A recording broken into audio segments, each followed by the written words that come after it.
자, 오늘은 두 번째입니다. 자, 사진 좀 하나 볼까요? 네, 벨기에에 있었던 그러한 사진입니다. 갑자기 땅이 푹 꺼져 들어가면서 저렇게 큰 구멍이 허울이 생겼습니다. 또 하나 보면 이거는 아주 도심 지역입니다. 도시 한가운데 사거리에 있는 과테말라에서 있었던 그러한 일인데 완전히 도시의 한가운데 큰 구멍이 생기면서 그냥 꺼져 들어간 거죠. 뭐 위에 있던 집이고 뭐고 아무것도 뭐 남지 않고 완전히 사라져 버립니다. 자, 이러한 것을 싱크홀이라고 합니다. 싱크홀. 우리 책에서는 함몰 증후군, 뭐 함몰 증상 뭐 이런 식으로 했는데 이게 싱크홀입니다. 자, 이러한 현상이 생기는 이유는 땅 아래, 그러니까 겉으로 보이는 지표면 아래에 있는 지반이 문제가 생기는 것입니다. 거기에 커다란 어떤 구멍이 생기는데 그 이유는 지하수가 고갈이 되면 있던 지하수가 빠져나가면서 공간이 생기고 그래서 꺼져 들어가기도 하고 때로는 중간에 묻어놓은 그러한 그 파이프 송수관이 노쇠되면서 거기서 물이 새어나오기 시작해서 점점 속에 있는 흙을 파먹죠. 그러다가 한 번에 꺼지기도 합니다. 또한 이렇게 빈 공간이 있을 때 위에 세운 그러한 어떤 건물이 너무 하중이 클 경우에도 이러한 현상이 나타납니다. 뭐 이렇게 큰 것은 아니라도 종종 우리 주변에서도 이러한 일들이 일어납니다. 그래서 땅이 푹 꺼지는 그러한 현상이죠.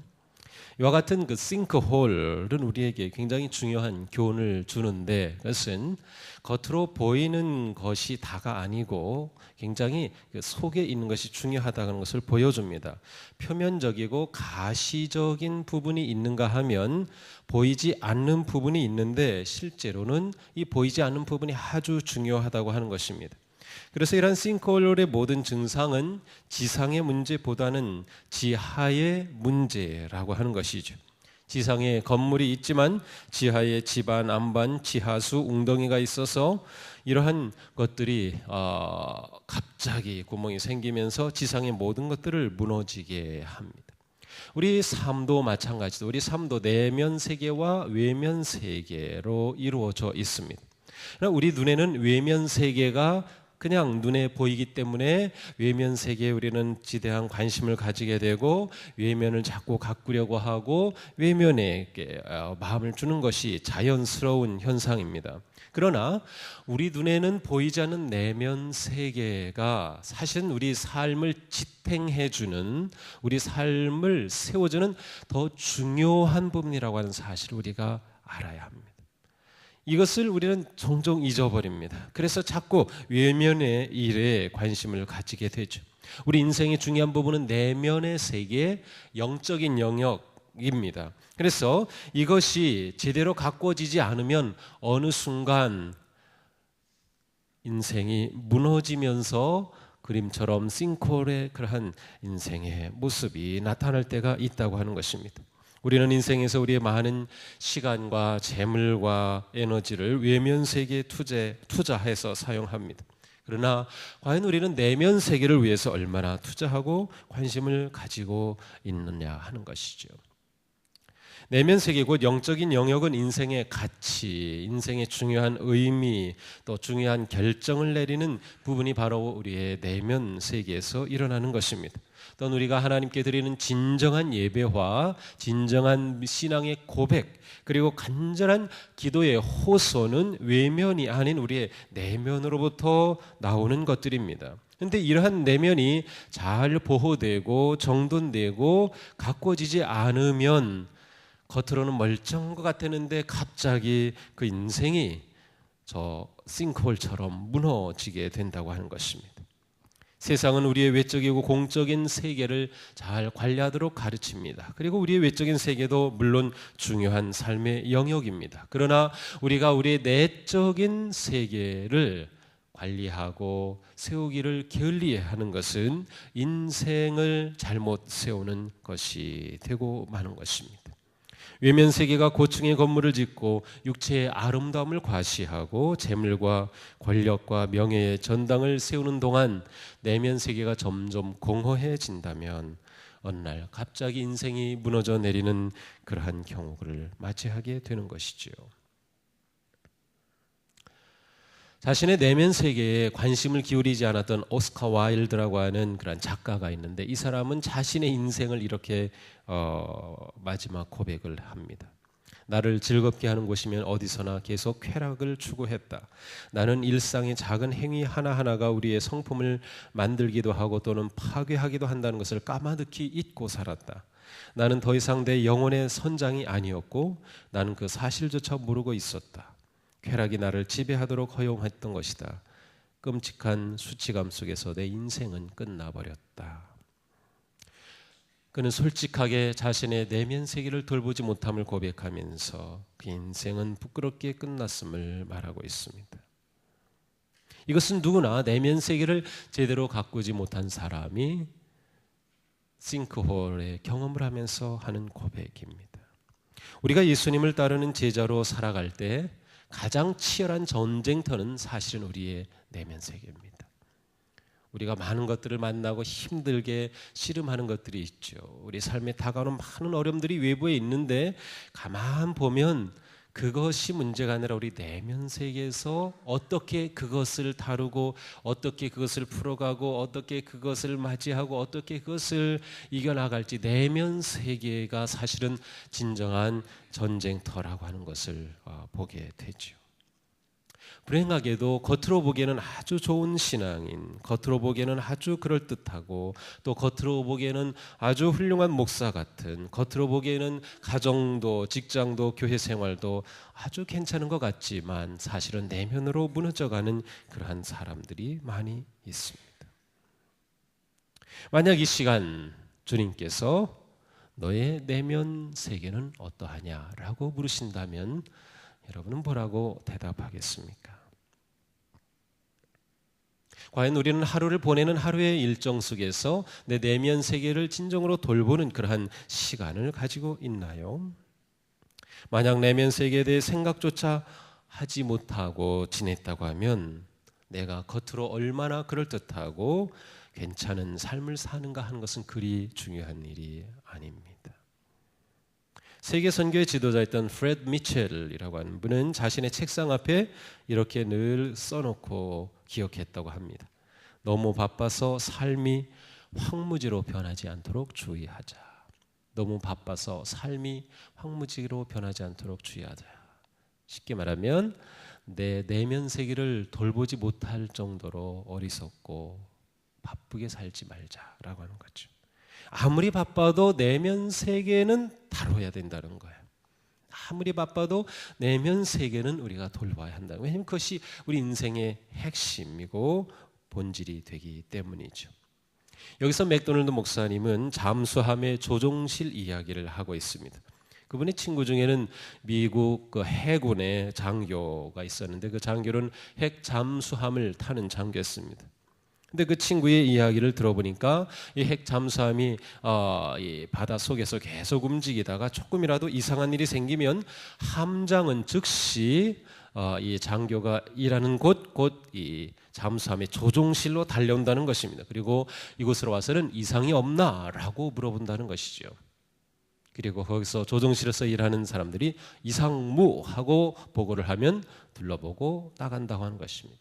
항상 무슨 일이 생기면 곧장 조종실로 달려온다라고 하는 거예요. 왜냐하면 이 잠수함의 모든 것은 그 조종실에 달려있기 때문인 것이죠. 우리 삶도 마찬가지입니다. 우리 내면 세계에 조종실에 이상이 생긴다고 하면 그 인생에는 큰 사고가 일어나는 것입니다.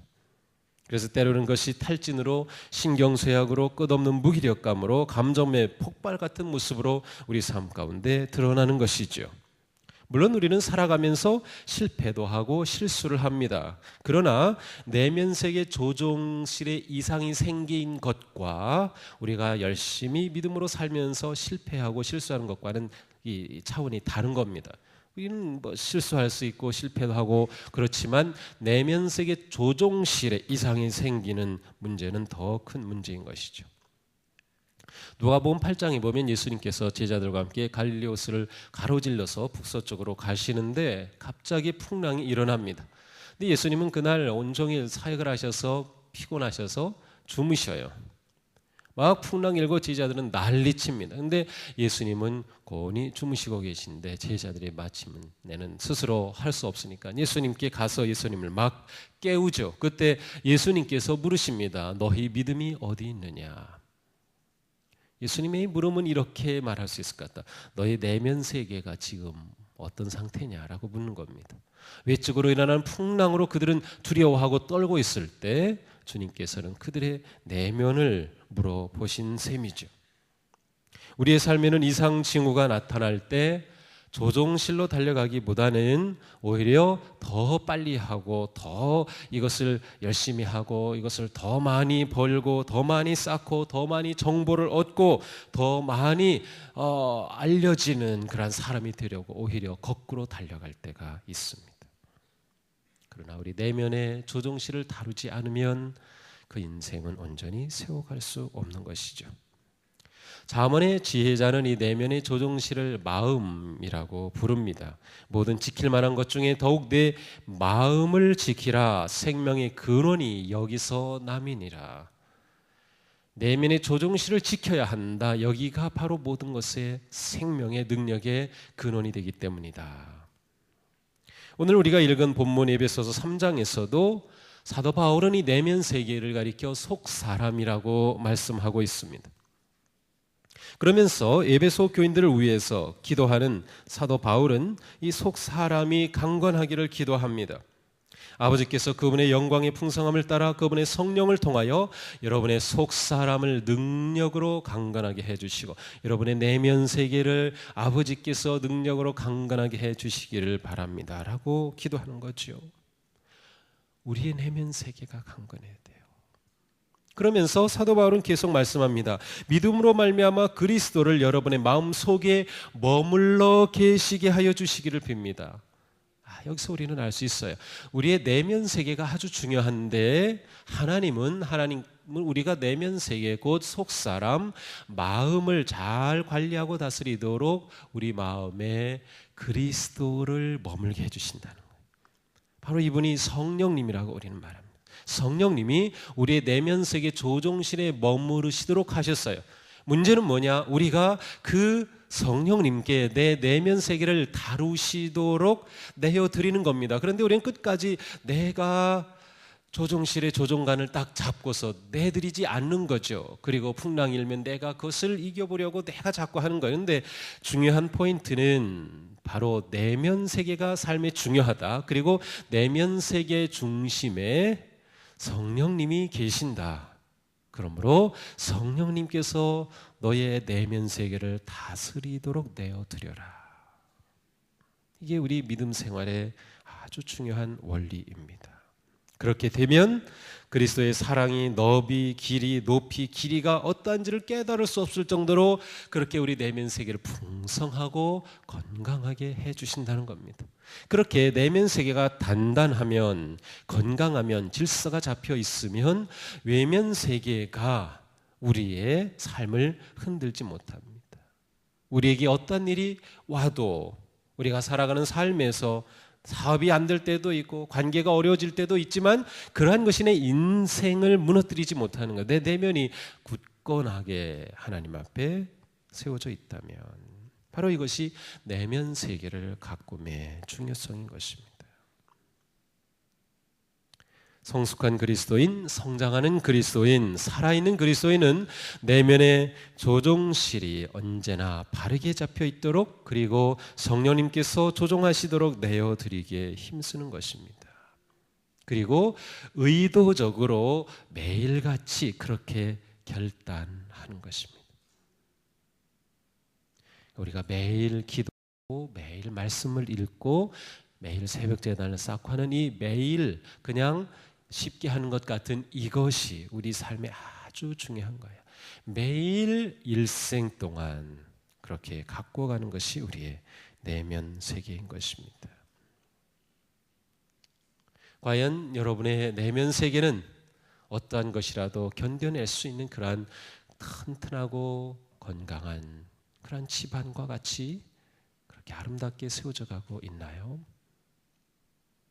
아니면 여러분의 내면 세계를 가꾸고 세우는 데 있어서 여러분들이 싸워야 할, 이겨야 할 그러한 것들은 무엇인가요? 진심으로 자신의 내면 세계를 돌보면서 풍요롭고 탄탄하고 아름다운 내면으로 구축하기 위해 여러분들은 구체적으로 매일매일 무엇을 하고 있나요? 우리의 내면 세계가 아름답게 세워져 간다면 그것은 내가 매일 그렇게 하기로 결단했기 때문일 것입니다. 오늘 우리의 삶이 성령님께서 내 삶의 중심에 계심을 믿고 그분께서 인도하시는 삶으로 결단할 수 있기를 원합니다. 내가 내면 세계를 가꿔야겠다. 내 영혼을, 내 마음을 하나님께 온전히 드리는 삶이어야겠다 하는 그런 새로운 결심을 하면서 우리의 내면 세계가 아름답게 세워져가는 거룩하고 복된 하루의 삶이 되시기를 주님의 이름으로 축복합니다. 기도하겠습니다.